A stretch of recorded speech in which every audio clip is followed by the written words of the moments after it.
طاسين.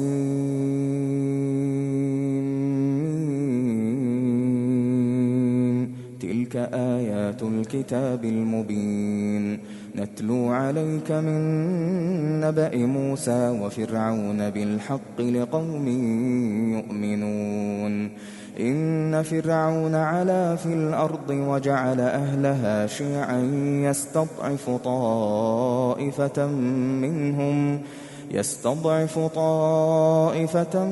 منهم يذبح أبناءهم ويستحيي نساءهم إنه كان من المفسدين. ونريد أن نمن على الذين استضعفوا في الأرض ونجعلهم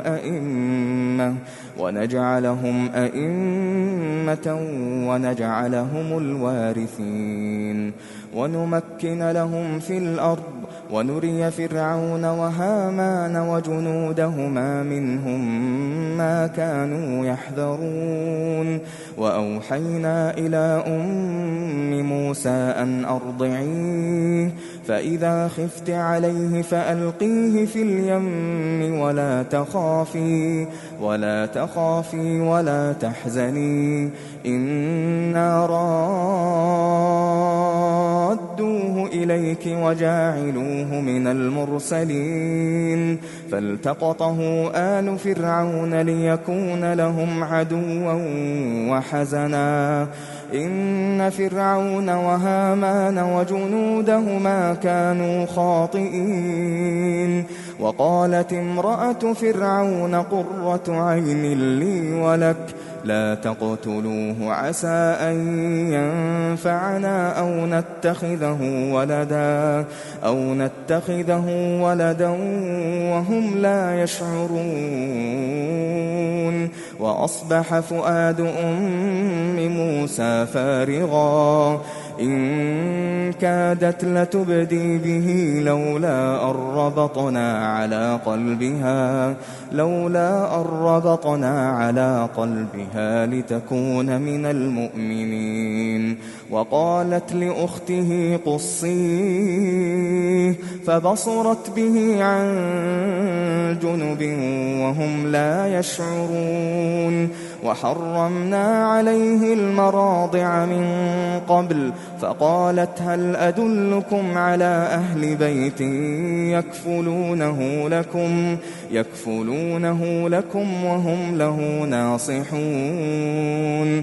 فرددناه إلى أمه كي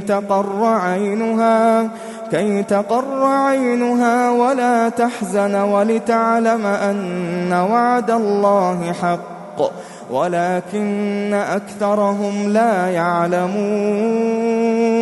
ولما بلغ أشده واستوى آتيناه حكما وعلما وكذلك نجزي المحسنين.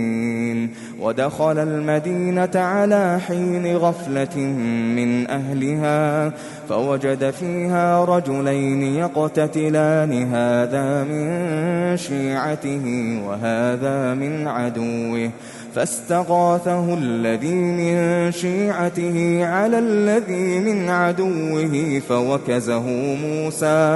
فوكزه موسى فقضى عليه. قال هذا من عمل الشيطان إنه عدو مضل مبين. قال رب إني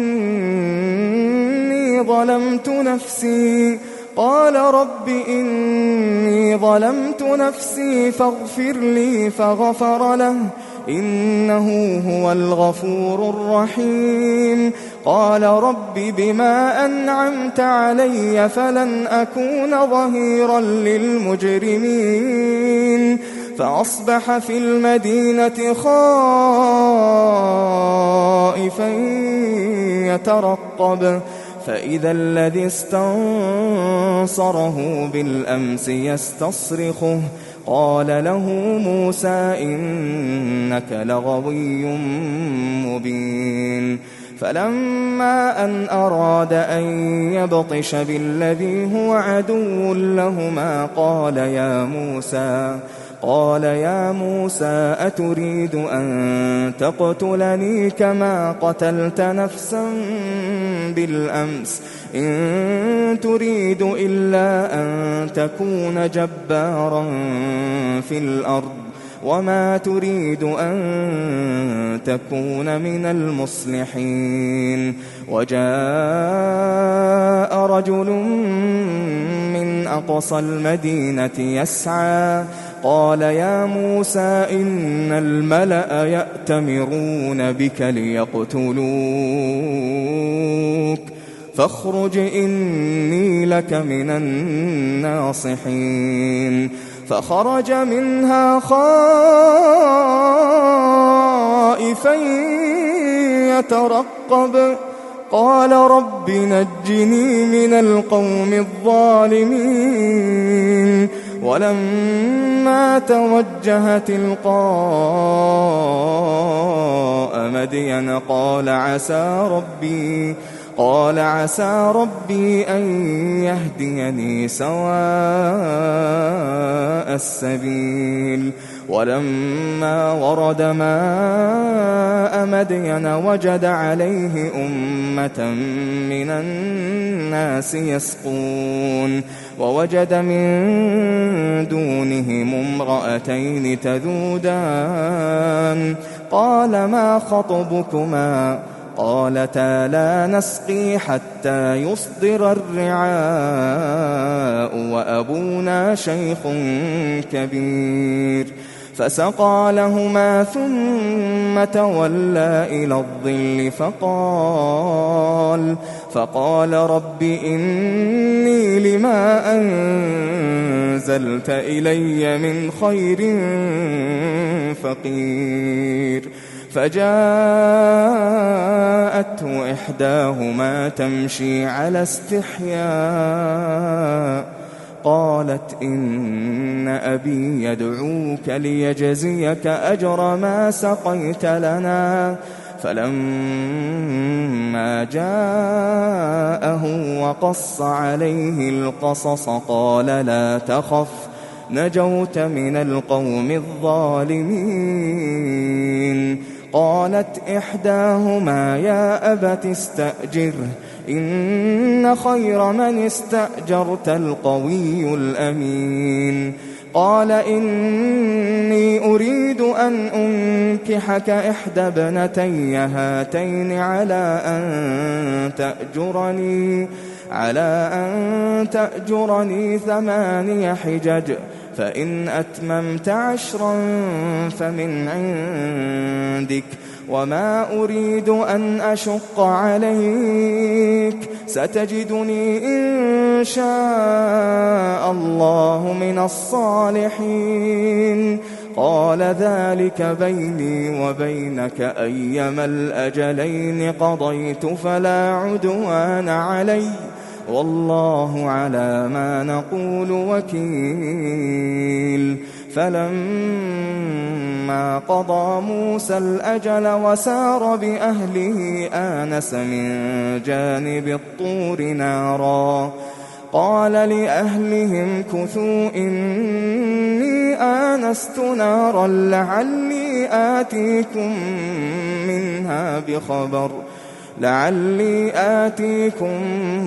منها بخبر أو جذوة من النار لعلكم تصطلون.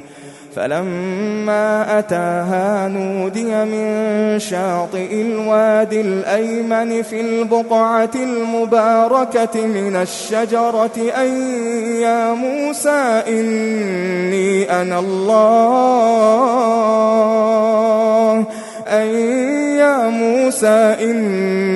أنا الله رب العالمين وأن ألق عصاك. فلما رآها تهتز كأنها جان ولا مدبرا ولم يعقب يا موسى أقبل ولا تخف إنك من الآمنين أسلك يدك في جيبك تخرج بيضاء من غير سوء واضمم إليك جناحك من الرهب فذلك برهانان من ربك إلى فرعون وملئه إنهم كانوا قوما فاسقين قال رب إني قتلت منهم نفسا فأخاف أن يقتلون وأخي هارون هو أفصح مني لسانا فأرسله معي يرد أن يصدقني إني أخاف أن يكذبون قال سنشد عضدك بأخيك ونجعل لكما سلطانا فلا يصلون إليكما بآياتنا أنتما ومن اتبعكما الغالبون فلما جاءهم موسى بآياتنا بينات قالوا ما هذا إلا سحر مفترى وما سمعنا بهذا في آبائنا الأولين وقال موسى ربي أعلم بمن جاء بالهدى من عنده ومن تكون له عاقبة الدار إنه لا يفلح الظالمون وقال فرعون يا أيها الملأ ما علمت لكم من إله غيري فأوقد لي يا هامان على الطين فاجعل لي صرحا لعلي أطلع إلى إله موسى وإني لأظنه من الكاذبين واستكبر هو وجنوده في الأرض بغير الحق وظنوا أنهم إلينا لا يرجعون فأخذناه وجنوده فنبذناهم في اليم فانظر كيف كان عاقبة الظالمين وجعلناهم أئمة يدعون إلى النار ويوم القيامة لا ينصرون وأتبعناهم في هذه الدنيا لعنة ويوم القيامة هم من المقبوحين ولقد آتينا موسى الكتاب من بعد ما أهلكنا القرون الأولى بصائر للناس وهدى ورحمة لعلهم يتذكرون وما كنت بجانب الغربي إذ قضينا إلى موسى الأمر وما كنت من الشاهدين ولكننا أنشأنا قرونا فتطاول عليهم العمر وما كنت ثاويا في أهل مدين تتلو عليهم آياتنا ولكننا كنا مرسلين وما كنت بجانب الطور إذ نادينا ولكن رحمة من ربك لتنذر قوما ما أتاهم من نذير من قبلك لعلهم يتذكرون ولولا أن تصيبهم مصيبة بما قدمت أيديهم فيقولوا ربنا لولا أرسلت إلينا رسولا فنتبع آياتك ونكون من المؤمنين. فلما جاءهم الحق من عندنا قالوا لولا أوتي مثل ما أوتي موسى أولم يكفروا بما أوتي موسى من قبل قالوا سحران تظاهرا وقالوا إنا بكل كافرون. قل فأتوا بكتاب من عند الله هو أهدى منهما أتبعه إن كنتم صادقين. فإن لم يستجيبوا لك فاعلم أنما يتبعون أهواءهم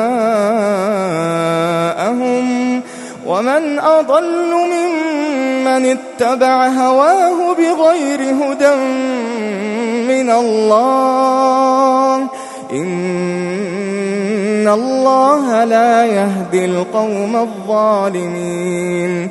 ولقد وصلنا لهم القول لعلهم يتذكرون. الذين آتيناهم الكتاب من قبله هم به يؤمنون.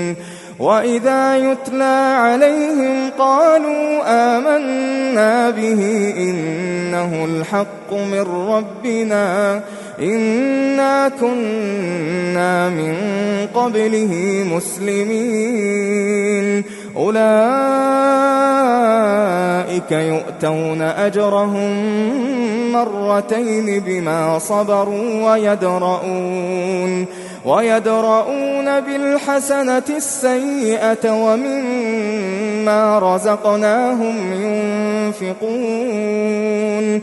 وإذا سمعوا اللغو أعرضوا عنه وقالوا لنا أعمالنا ولكم أعمالكم سلام عليكم لا نبتغي الجاهلين. إنك لا تهدي من أحببت ولكن الله يهدي من يشاء وهو أعلم بالمهتدين. وقالوا إن نتبع الهدى معك نتخطف من أرضنا أولم نمكن لهم حرما آمنا يجبى إليه ثمرات كل شيء رزقا من لدنا ولكن أكثرهم لا يعلمون. وكم أهلكنا من قرية بطرت معيشتها فتلك مساكنهم لم تسكن من بعدهم إلا قليلا وكنا نحن الوارثين. وما كان ربك مهلك القرى حتى يبعث في أمها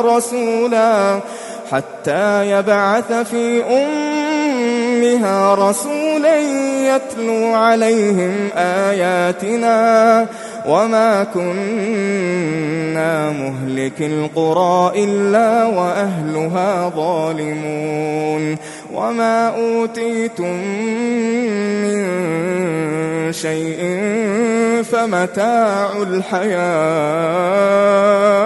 فمتاع الحياة الدنيا وزينتها وما عند الله خير وأبقى أفلا تعقلون.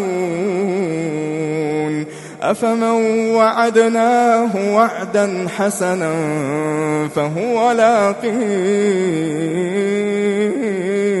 فهو لاقيه كمن متعناه متاع الحياة الدنيا ثم هو يوم القيامة من المحضرين.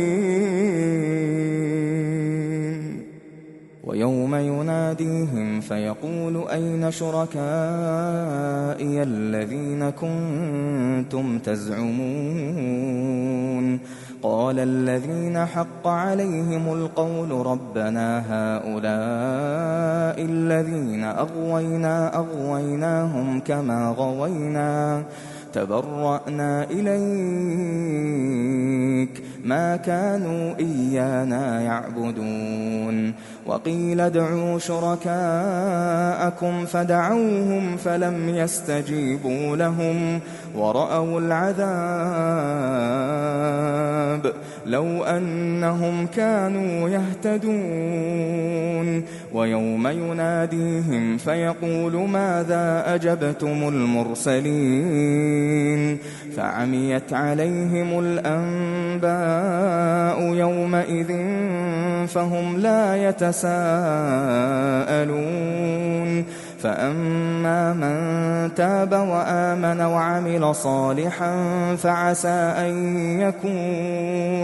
فعسى أن يكون من المفلحين وربك يخلق ما يشاء ويختار ما كان لهم الخيرة سبحان الله وتعالى عما يشركون وربك يعلم ما تكن صدورهم وما يعلنون وهو الله لا إله إلا هو له الحمد في الأولى والآخرة وله الحكم وإليه ترجعون قل أرأيتم إن جعل الله عليكم الليل سرمدا إلى يوم القيامة من إله غير الله يأتيكم بضياء أفلا تسمعون قل أرأيتم إن جعل الله عليكم النهار سرمدا إلى يوم القيامة من إله غير الله يأتيكم بليل تسكنون فيه أفلا تبصرون ومن رحمته جعل لكم الليل والنهار لتسكنوا فيه ولتبتغوا من فضله ولعلكم تشكرون ويوم يناديهم فيقول أين شركائي الذين كنتم تزعمون ونزعنا من كل أمة شهيدا فقلنا هاتوا برهانكم فعلموا أن الحق لله وضل عنهم ما كانوا يفترون إن قارون كان من قوم موسى فبغى عليهم وآتيناه من الكنوز ما إن مفاتحه لتنوء بالعصبة أولي القوة إذ قال له قومه لا تفرح إن الله لا يحب الفرحين وابتغ فيما آتاك الله الدار الآخرة ولا تنس نصيبك من الدنيا وأحسن كما أحسن الله إليك ولا تبغ الفساد في الأرض إن الله لا يحب المفسدين قال إنما أوتيته على علم عندي أولم يعلم أن الله قد أهلك من قبله من القرون قبله من القرون من هو أشد منه قوة وأكثر جمعا ولا يسأل عن ذنوبهم المجرمون. فخرج على قومه في زينته قال الذين يريدون الحياة الدنيا يا ليت لنا مثل ما أوتي قارون إنه لذو حظ عظيم. وقال الذين أوتوا العلم ويلكم ثواب الله خير لمن آمن وعمل صالحا ولا يلقاها إلا الصابرون. فخسفنا به وبداره الأرض فما كان له من فئة ينصرونه من دون الله وما كان من المنتصرين. وأصبح الذين تمنوا مكانه بالأمس يقولون ويك أن الله يبسط الرزق لمن يشاء من عباده ويقدر لولا أمن الله علينا لخسف بنا ويكأنه لا يفلح الكافرون. تلك الدار الآخرة نجعلها للذين لا يريدون علوا في الأرض ولا فسادا والعاقبة للمتقين. من جاء بالحسنة فله خير منها ومن جاء بالسيئة فلا يجزى الذين عملوا السيئات إلا ما كانوا يعملون. إن الذي فرض عليك القرآن لرادك إلى معاد قل ربي أعلم من جاء بالهدى ومن هو في ضلال مبين. وما كنت ترجو أن يلقى إليك الكتاب إلا رحمة من ربك فلا تكونن ظهيرا للكافرين. ولا يصدنك عن آيات الله بعد إذ أنزلت إليك وادع إلى ربك ولا تكونن من المشركين.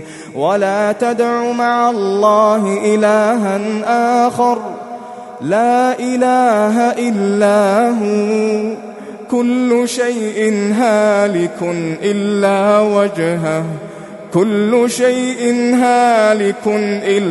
وجهه له الحكم وإليه ترجعون.